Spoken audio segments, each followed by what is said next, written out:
आज किसान भाइयों, हम उस फार्म पर दोबारा से विजिट के लिए आए हुए हैं जिस फार्म पर हमने आपको पिछले वीडियो में दिखाया था दांगी साहब नेपाल सिंह जी के यहाँ कि ये ड्रिप किस प्रकार लगाई जाती है, ड्रिप पर कौन सी खेती की जाती है। और जब उनका पौधरोपण की तैयारियां चल रही थी, मल्चिंग जब उनकी लग रही थी, उस वीडियो को हमने आपको दिखाई थी। तो आज हम विजिट के लिए उनके यहाँ दोबारा से आए हुए हैं और आज इनके जो टमाटर की स्टेज आप देख रहे हो कि इसमें बाँस भी लग चुके हैं। हमारी पौध की आप स्थिति देखो तो पौध भी बड़ी हो गई, साथ फूल भी आने लगे हैं। तो हम आपको इनकी आगे की जो प्रक्रिया है टमाटर की किस प्रकार करने चाहिए और इसमें अधिक उत्पादन क्यों लिया जाता है, इसमें क्या लाभ होता है और कितनी लागत होती है, तो वो सारी चीज़ें हमारे दांगी साहब आपको वीडियो के माध्यम से बताएंगे दोस्तों। तो सबसे पहले आपसे हम यही निवेदन करते हैं कि हमारा जो चैनल है फार्मर गोविंद सिंह दांगी, उसको सब्सक्राइब भी करें और उसके घंटी वाले बटन को भी दबाएं, जिससे आपको हमारी सभी वीडियो की नोटिफिकेशन पहुंचती रहे। तो भाई साहब नमस्कार। सबसे पहले आप हमारे किसानों को वीडियो के माध्यम से अपना परिचय और आप राम राम तो संबोधित करें हमारे भाइयों को। जय सिया राम। मैं नेपाल सिंह दांगी, ग्राम पचावली, तहसील कोलारस से आपके सामने पिछली वीडियो में आपको दिखाया था जब अपना पौधरोपण चल रहा था।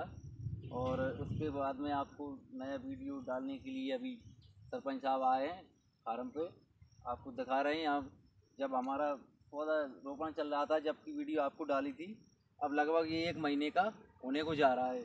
तो इसमें जो है अपन ने 2 बार ड्रेंचिंग करवा दी है इसकी, जो कि पौधा अपना स्वस्थ रहे और कुछ रोग ना आए। और इसमें फुटान भी कर सके, जो है पैंचा फोड़ता है जी जगह जगह। और इसमें स्प्रे भी चलती रहती है रेगुलर, जो कि इल्लियाँ हैं, मच्छर वगैरह है और उस पर कीट भी नहीं आते हैं। और अपना इसमें जो है ब्लाइट आता है तो वो फंगीसाइड भी स्प्रे चलता रहता है रेगुलर। आपके 7 दिन में 2-3 बार 2 बार स्प्रे रेगुलर होता रहता है।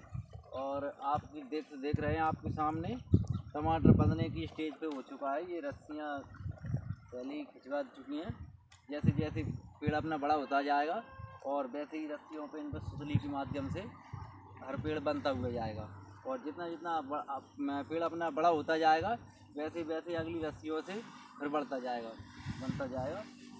तो अपना इसमें आपने अभी बताया था हमारे किसान भाइयों को एक चीज़ बताएं, जैसे कि मल्चिंग का तो पिछली वीडियो में आपने हमारे किसानों को दिखाया था। मल्चिंग के बाद में अब इसको अधिक उत्पादन लेने के लिए फल को मजबूत और बीमारी से बचाने का तरीका हमारे किसानों को, और इसमें पोषक तत्वों की पूर्ति के लिए आप इसमें क्या क्या डालते हो, किस प्रकार डालते हो, वो हमारे किसानों को बताएं, जिससे हमारा किसान भाई अधिक उत्पादन और इसका अधिक लाभ ले। नेपाल भाई आप ही बताएं। पोषक तत्वों का तो जो अपन बेड बनाते हैं तो पहले तो उसी में डल जाता है पहले स्टेज। अब आपका 1 महीने के बाद जब फल देना शुरू हो जाता है, जब फल देने लगता है, तो फिर इसको आवश्यकता पड़ती है। फिर इसमें दोबारा से अपन बेडों में और रखवाया जाता है जगह पेड़ों दो पेड़ों के बीच में हाथ से रखवाया जाता है मजदूरों के माध्यम से। जो कि 1 महीने बाद फिर 1 महीने तक चलता है आपका। 1 महीने बाद फिर दोबारा रखवाना पड़ता है, क्योंकि लंबे समय तक फल अपन को उपज ज़्यादा दे सके। अच्छा ठीक है, ये तो इसके पोषक तत्वों की बात हो गई। किसान भाइयों में कई प्रकार की अच्छी कंपनियों की दवा आती हैं, पोषक तत्व माइक्रोन्यूट्रिएंट्स आते हैं। उन चीज़ों को आप कुछ चीज़ें ऐसी होती हैं वो ड्रिप के माध्यम से दी जाती हैं, कुछ चीज़ें ऊपर से भी रखवा सकता है हमारा किसान। ये तो इसके स्वास्थ्य की भोजन की बात हो गई। अब इसमें किसी प्रकार से कोई कीट कोई बीमारियाँ आती हैं तो इसमें तो आपको ऊपर से स्प्रे कराना पड़ता होगा। जैसी बीमारी आती है इसमें, जैसी बीमारी आती है वैसे ही दवा डलवानी पड़ती है इसमें। अभी आप देख रहे हैं आपके सामने, तो इसमें ब्लाइट आ रहा था अभी हल्का हल्का, तो फंगीसाइड का स्प्रे चल रहा है अभी, और कीटनाशक भी डाली है उसमें साथ में, तो दोनों का स्प्रे चल रहा है अभी साथ में। किसान भाइयों, एक महीने का टमाटर हो चुका है इनका, और 1 महीने के भीतर पूर्ण रूप से स्वस्थ है। कहीं कहीं इनको ऐसा लगा कि कहीं कोई ब्लास्ट है, फंगीसाइड की दवा है, कोई बीमारी देखी हल्की फुल्की, तो इन्होंने ये दवा का काम पहले ही चालू कर दिया। तो हमारे किसान को सतर्क रहना चाहिए। सबसे अच्छा उत्पादन लेने के लिए किसान भाइयों से यही रिक्वेस्ट करते हैं हम कि अपने खेतों पर 24 घंटा सुबह शाम निगरानी करना चाहिए हमारी कोई सी भी फसल हो। कौन सी बीमारी कब आ जाए कोई भरोसा नहीं है आज की प्रकृति में। तो ये हमारे बहुत अच्छे किसान हैं और खेती के बहुत ही जागरूक किसान हैं। टमाटर के साथ लगभग उनके यहाँ बहुत अच्छे एरिया में धान की खेती भी होती है, मक्के की भी खेती होती है, पीछे खड़ी हुई है आपने देखा है। और लगभग सोयाबीन, मूंगफली बहुत सारी खेती करते हैं, बड़े किसान हैं। तो ये टमाटर पर बहुत अच्छी रुचि लेते हैं, कई वर्षों से टमाटर की खेती कर रहे हैं। तो मेरे हिसाब से तो अभी कोई बीमारी नहीं आई, कहीं हल्की फुल्की इनको देखी हो गई तो इनने आप देखना कि दवा की स्प्रे चालू कर दी। अच्छी बात है, टमाटर स्वस्थ रहेगा नेपाल जी। अब आगे ये बताएं कि हमारे किसान भाइयों को इनकी कितनी हाइट हो जाती है, इनमें कितने फल लगते हैं और इनमें आगे क्या क्या करना पड़ेगा हमारे किसान भाइयों को, आप एक चीज़ बताएं। फलका तो ऐसा है कि अपने 1 बीघा में करीबन 800 से 1000 कुंटल तक फल दे सकता है एक बीघा में। और इसकी पेड़ की हाइट अपनी 4 से 5 फीट तक हो जाती है। तो किसान भाइयों 5 फुट की जब इसकी ऊंचाई हो जाती है, आप देख रहे हो, तो फल तो ऑटोमेटिक उसका 1000 कुंटल 800 कुंटल बता ही रहे हैं दांगी साहब। अब इसके बावजूद आप देखिए कि ये मल्चिंग में और ज़मीन पर लगाने में क्या कारण है वो भी ये बताएंगे। आज हमारे बहुत किसान ज़मीन पर लगा रहे हैं और बहुत सारे किसान हमारे बांस बल्लियों पर लकड़ी गाड़ करके लगा रहे हैं। तो इससे एक फ़ायदा नहीं है, कई प्रकार के फ़ायदा हैं। एक तो इसकी रेट अच्छी मिलती है, दूसरी इसके फल ख़राब नहीं होते हैं। ज़मीन पर जो टमाटर लगा हुआ होता है वो कहीं ना कहीं ज़मीन पर रखा हो जाता है और हमारे टमाटर ज़मीन पर कहीं कहीं जब वो रखे हो जाते हैं, किसी प्रकार बारिश हो जाती है, हमारा किसान पानी देता है तो उस प्रकार से ख़राब हो जाते हैं। कई फल हमारे दब जाते हैं तो छोटे हो जाते हैं। और जो बांस बल्लियों पर हमारा किसान टमाटर लगाता है तो ये तो आपको हमने दिखाई दिया दोस्तों।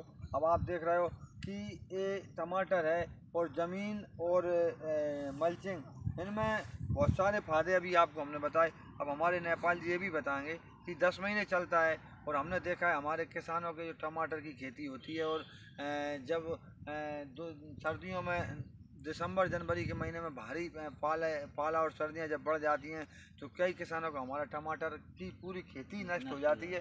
तो इससे बचाने का क्या तरीका हमारे किसान भाइयों को आप ये बताएं कि ये पाले से किस प्रकार बचाया जाता है। पहले तो ये टमाटर है ना, तो ये ऊपर रहता है तो इस पर पाला जम नहीं पाता, जितना ज़मीन पर जमता है इतना इस पर नहीं जम पाता पहली बात तो। और इसमें एक और है कि अपन एक साथ मोटर चला देते हैं तो पूरे बैटों में एक साथ पानी चलता रहता है। तो पानी चलता रहता है तो नमी की वजह से पाला इस पर कम पड़ता है, ज़मीन के बराबर बहुत ही कम पड़ता है और इसको नुकसान नहीं होता पाले से। तो किसान भाइयों कितनी अच्छी टेक्निक हमारे दांगी साहब ने बताई। आप देखिए कि एक पाला हमारे किसान के लिए बहुत बड़ी समस्या है। हमारी कहीं ना कहीं लागत बहुत होती है और जब लागत हो जाती है और जब हमारी फसल उत्पादन का समय आता है, फल देने का समय आता है, उसका तोड़ने का समय आता है, उसी समय तुषार पाला अधिक ठंड बढ़ जाती है।